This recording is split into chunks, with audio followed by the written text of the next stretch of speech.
संग लिठा ते हुंती परित संसारी। बोलिए भगवान महावीर पावन चरित गुरुदेव जी। बंधु मन वच काय, भव सागर को तरण में करो हमारी सहाय। जिन शासन जिन वाणी सदा जयवंत हो, श्रवण संग सदा अविचल मंगल हो। मुक्ति को प्राप्त श्रमण भगवान महावीर स्वामी, उनकी परम पावन कल्याणी भागवती वाणी वाचक प्रमुख श्री इंद्र भूति गौतम आदि गणधर भगवंत, युग प्रधानाचार्य परम पूज्य श्री सुधर्मा स्वामी जी महाराज,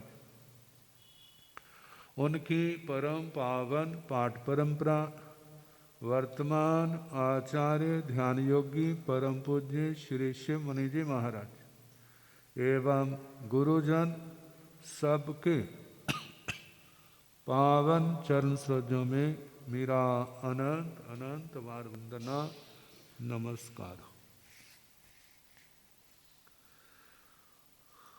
उपस्थित धर्म प्रेमी सज्जनों, माताओं तथा बहनों, मन के अंदर पहले तो जे चाह पैदा हो मोक्ष में जाना, फिर ही तो आगे बढ़ेगा ना। कोई पूछ सकता क्यों जाना है, वहां क्यों जाना, जहां क्यों नहीं रहते, सब कुछ है। तो इसका समाधान होना चाहिए ना। यदि ज्ञान है तो समाधान मिल जाएगा, नहीं है तो नहीं मिलेगा। एक प्रसंग आता है, एक ऋषि बहुत तपस्या कर रहे थे, बहुत समय हो गया, जटाएं दाढ़ी बहुत बढ़ गई। एक चिड़ा और चिड़ी देव देवी थे वो वैसे,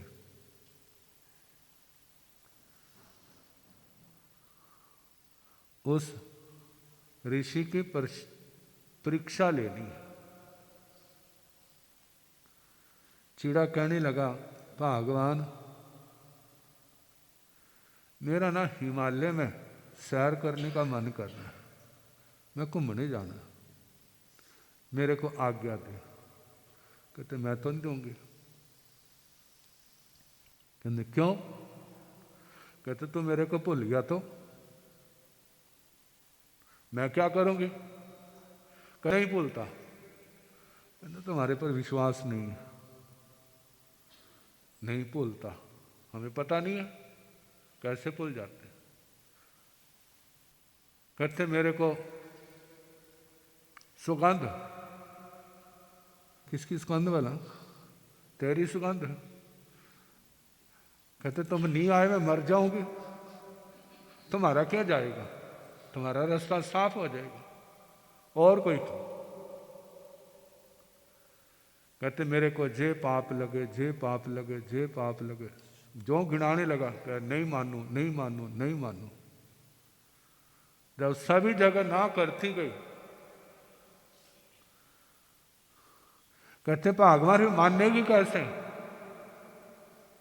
कहते जे स्वीकार करो, जितना इस ऋषि को पाप लग रहा है ना, इतना पाप तेरे को लगे यदि तू वापिस ना आए। जब ये सुना उस ऋषि ने, उसके तो कान खड़े हो गए।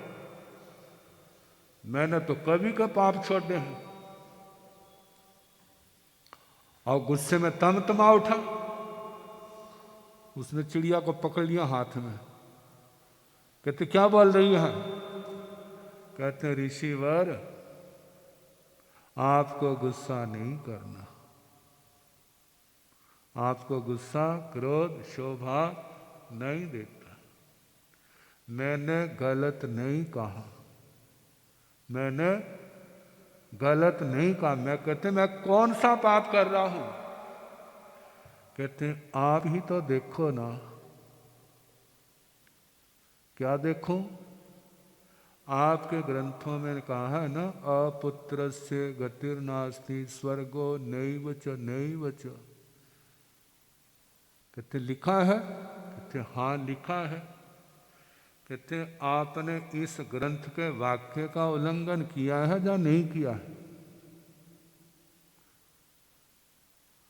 उसके एकदम दिमाग में बैठ गया।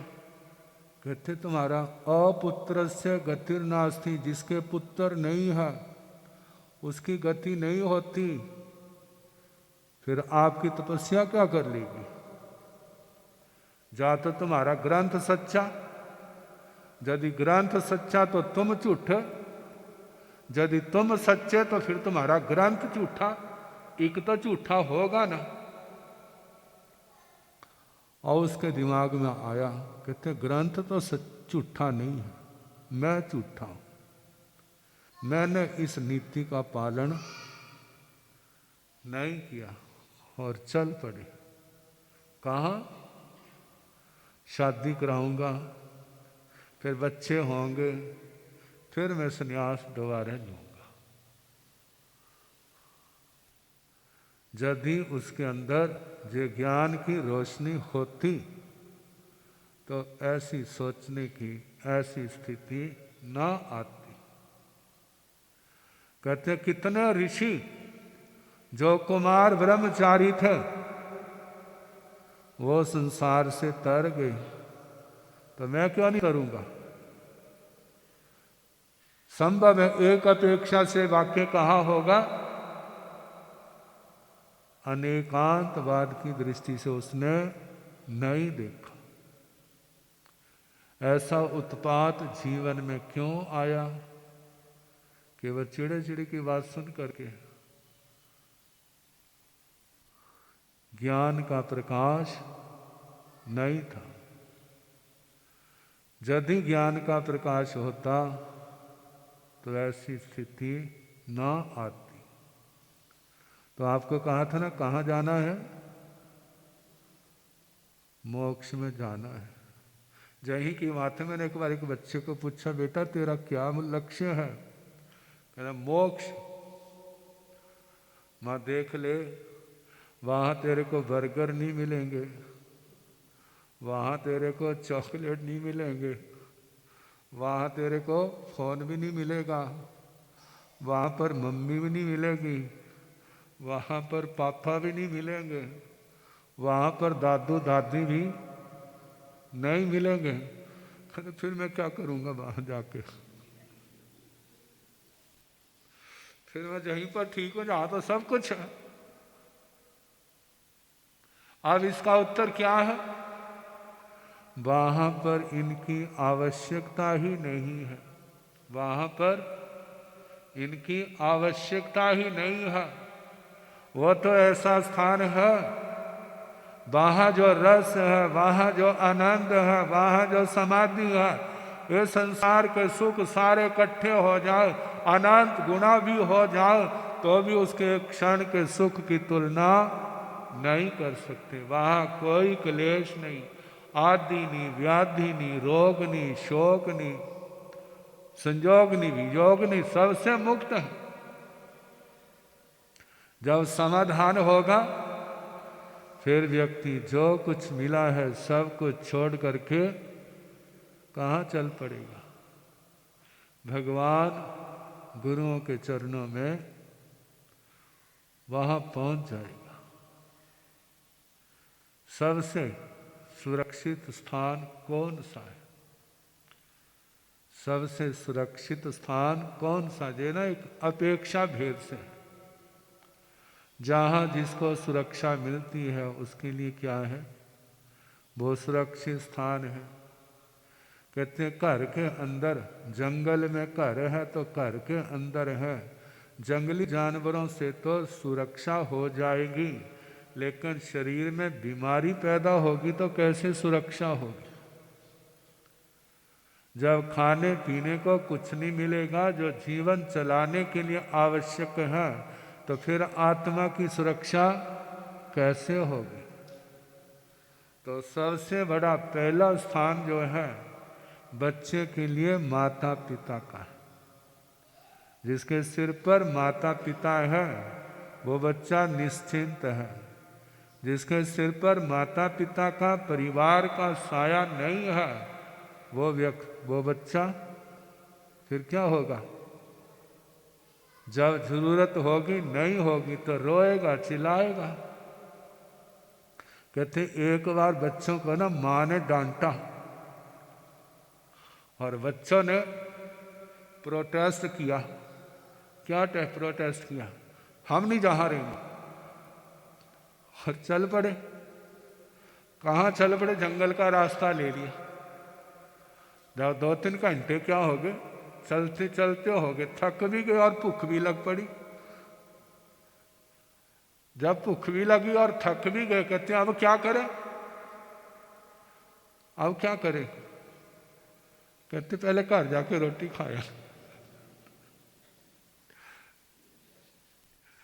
फिर क्या करेंगे? फिर आगे चलेंगे।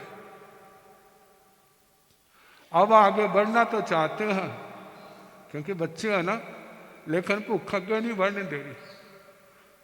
जब घर पहुंचे तो माँ ने डांटते हुए कहा, अरे कम वक्त तो तुम कहाँ चले गए थे? देखो मैंने तुम्हारे वास्ते ताजा ताजा पकोड़े बनाए हैं। और बिठा दिया उनको और सबको खिला रही है। और जब माँ ओझल हुई, कहते यदि जे खाने हैं तो छिड़कें भी खानी पड़ेंगी, और यदि छिड़कें नहीं खानी फिर ये भी कुछ नहीं मिलेगा। फिर क्या किया जाए? जंगल का रास्ता लिया जाए, जहाँ घर के अंदर आ जाए। कहते घर ही ठीक है, क्योंकि जहां तो माँ पूछने वाली है, बाप पूछने वाला है, दादू दादी वो पूछने वाले हैं, जंगल में कौन पूछेगा? और यदि बाघ आ गए तो सबको उठा के ले जाएगा। चलो बेटा, मेरे को भूख बहुत लगी है, अब मैं क्या करूंगा? अपनी भूख शांत करूंगा। अब वो चिल्लाएंगे। तो घर के अंदर बच्चे के लिए सुरक्षा के कौन साधन है? परिवार है। परिवार की साय में रहता है, उसका पालन पोषण भी होता है, उसकी शिक्षा दीक्षा भी होती है, बड़ा हो जाता है, पैरों पर खड़ा हो जाता है। पैरों पर खड़ा होने का मतलब आत्मनिर्भर हो जाता है, और बढ़ते बढ़ते वह दूसरे का भी सहारा बनने की योग्यता पा लेता है। ये तो संसारी आगे बढ़े। जब कोई बीमारी आ जाती है फिर डॉक्टर उसकी शरण, उनके पास चले जाते हैं, दवाई आदि करते हैं तो क्या हो जाते हैं? ठीक हो जाते हैं। लेकिन जब बीमारी ठीक नहीं होती है, फिर क्या करते हैं? जब डॉक्टर ना कर दें फिर पंडितों के पास, ज्योतिषियों के पास वहां जाते हैं। वो भी कहते तेरे ग्रह बड़े क्रूर हैं। कहते फिर क्या करें? कहे जे करो जे करो जे करो। मानो हो जाए तो ठीक, ना हो तो फिर अब कहाँ चलो? और जो जहाँ किसी को कहता है वहीं पर पहुंच जाता है। अब गुरुओं के पास आते हैं, अब गुरु देखते हैं, कहें तेरे पर बड़ा, सारस्वती तो नहीं कहते, सारस्वती तो ज्योतिषी कहते हैं, तेरे ऊपर प्रगाढ़ कर्मों का उदय। प्रगाढ़ कर्मों का उदय, उसका इलाज क्या है? उसके लिए धर्म की शरण लो। किसकी लो? धर्म की शरण। क्या करना है? नवकार मंत्र याद करो, कहते वो तो आता है। फिर माला करो, सामायिक करो, नियम व्रत करो, पचखान लो, अणुव्रत, गौण व्रत, शिक्षा व्रत, महाव्रत, रात का चविहार, उपवास, बेला तेला, जितनी आप कर सकते हैं। जो औषधि कौन सी है? जो कर्मों के रोगों को मिटाने वाली। जब गुरुओं के पास आता है तो सुनने को मिलता है जन्म और मरण। जन्म के बाद मरने से पहले क्या होता है ये तो सामने है, लेकिन मरने के बाद क्या होता है ये तो सामने नहीं है। ये कैसे पता चलेगा? इसका उत्तर गुरुओं से मिलेगा। गुरुओं को जो उत्तर उनको अपने गुरुओं से मिला है, जो उत्तर आगमों से मिलता है। मरने के बाद क्या होता है? आप भी सोचेंगे क्या होता है? 4 गतियां सुनते हैं ना, नरक गति, त्रियंच गति, मनुष्य गति, देव गति और 5वीं सिद्ध गति। जब आपने बार बार सुना तो आपको पता चला यदि हमारा जीवन महारंभ, महापरिग्रह, कुणिमाहार, अभक्ष्य पदार्थों का सेवन करने वाला, पंचेंद्रिय जीवों की हिंसा करने वाला, यदि ऐसा जीवन होगा तो पाप कर्म का संग्रह बढ़ता जाएगा और एक दिन जब आयु के बंद का समय होगा तो स्वर्गों की आयु थोड़ी बंधेगी, समग्री तो उसने नरकों की इकट्ठी की। जब आयु बंद का समय आएगा, जैसा मटेरियल तैयार है वैसा ही तो मकान बनेगा। अब नरक आयु बंद जाएगी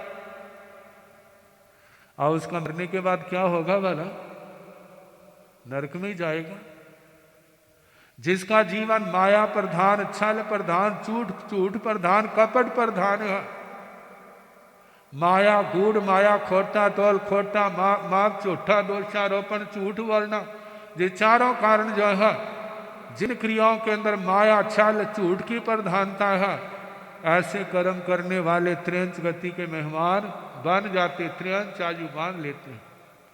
और जो भद्र है, सरल है, विनम्र है, दयालु है, किसी से ईर्ष्या डाहा नहीं करते, ऐसे जीवों का जीवन पहलों से बहुत अच्छा है और ऐसे पुण्यवानी इकट्ठी कर लेते हैं, जिसके कारण से जब आयु बंद का समय आता है तब वो मनुष्य आयु का बंद करके कहाँ चले जाते हैं? मनुष्य गति। और जिनका जीवन संयम प्रधान है, सराग संयम, संयमा संयम, बाल तप, अकाम निर्जरा, इन 4 के कारण से ऐसा जिनका जीवन है वे देवायु मान लेते हैं। पहले 2 भगवान की आज्ञा के आराधक हैं, दूसरे 2 आज्ञा के आराधक नहीं है। मरने के बाद क्या होता है भगवान ने बता दिया।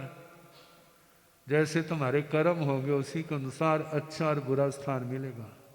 अतिमुक्त कुमार ने क्या कहा था? जिसको मैं जानता हूं उसको मैं नहीं जानता, जिसको मैं नहीं जानता उसको मैं क्या करता हूं? जानता हूं। मैं नहीं जानता मेरी कहाँ मृत्यु, जन्म जो जानता हो, जिसने जन्म लिया है उसने मरना जरूर है, जे मैं जानता हूं। लेकिन जे नहीं जानता कब, कहां पर, कैसे मेरा मरना हो, जे नहीं जानता कौन से कर्म कहाँ ले जाने वाले हैं, क्योंकि एक ही तो कथा सुनी है। लेकिन इतना पता चल गया है जैसे मेरे कर्म होंगे वैसी मेरी गति होगी। तो अब गति सुधारनी है। ये तो संसार की गतियां है ना। 5वीं गति सिद्ध गति, जिसको पाना मुश्किल है, चला गया है तो फिर आना नहीं वहां से। ये तो कर्मों के क्षय से हो। कर्म क्षय कैसे होंगे? वो ज्ञान दर्शन चारित्र तप की आराधना से होगी, ये धर्म ध्यान से होंगे। धर्म ध्यान करने तो लगता है, लेकिन पूर्व जन्म के अंतराय, पूर्व जन्म के पाप कर्म उसकी आत्मा को उखाड़ देते हैं। जे ना उखड़े इसलिए गुरुओं की शरण जरूरी है, भगवान की शरण जरूरी है। वहाँ पर देव गुरु धर्म का सानिध्य परम आवश्यक है। जो इस सानिध्य को नहीं छोड़ते वो अपने लक्ष्य को पा जाते हैं। समय हो गया, बाकी कल जैसे हो।